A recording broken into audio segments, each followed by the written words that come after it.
అన్నయ్య ఇక్కడ కూర్చో. అటు జరుగు. వదినా ఇగో మీ చెల్లొచ్చింది. పొద్దున లేస్తే చాలు మా ఇంటి వినబడతారు. మళ్ళీ విషయం మోసుకొచ్చింది. చెల్లే ఇప్పుడే వచ్చినావారా? పిల్లలకు ఆకలి అవుతున్నట్టుంది, వెళ్ళి వేసుకురాపో. సరే చెల్లే బయట చిన్న పని ఉందిరా, ఇప్పుడే వస్తాను.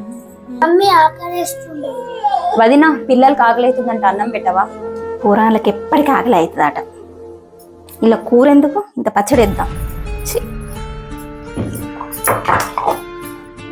అరే సిరి, ఇంట్లో కూర అయిపోయిందిరా, పచ్చడి ఉంది, పర్లేదా? పర్లేదు వదినా. ఇగో తినుండ్రి. సన్న తిను.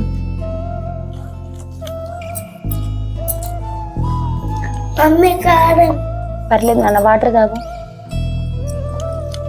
సిరి అన్నయ్య అన్నం తిన్నావారా? తిన్నా అన్నయ్య. చికెన్ కర్రీ ఎట్లా ఉంది? అది నేనే చేసిన.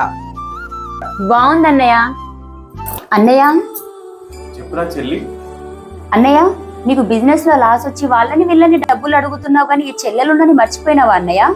అందుకే నా దగ్గర ఉన్న నగలు తాకట్టు పెట్టి ఈ డబ్బులు తీసుకొచ్చాను అన్నయ్య. తీసుకో అన్నయ్య. ఎందుకురా చెల్లి నీకింత ఇబ్బంది? ఒకవేళ బావగారికి తెలిసి బాగుండదు.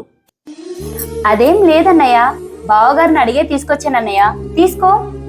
సారీరా సిరి. సారీ ఎందుకు మౌనిక? అది కాదండి. అదేం లేదన్నయ్య, చాలా రోజుల తర్వాత ఇంటికి వచ్చాను కదా, అందుకే వదిన కొంచెం ఎమోషనల్ అయినట్టు ఉందన్నయ్య. అంతే కదా వదిన? వదిన నీ చేతి కాఫీ తాగి చాలా రోజులైంది వదిన, ఒక మంచి కాఫీ పెట్టుకోరావా వదిన? ఓకే వదిన. ఇంకేంటన్నయ్య సంగతులు? నువ్వే చెప్పాలరా చెల్లి.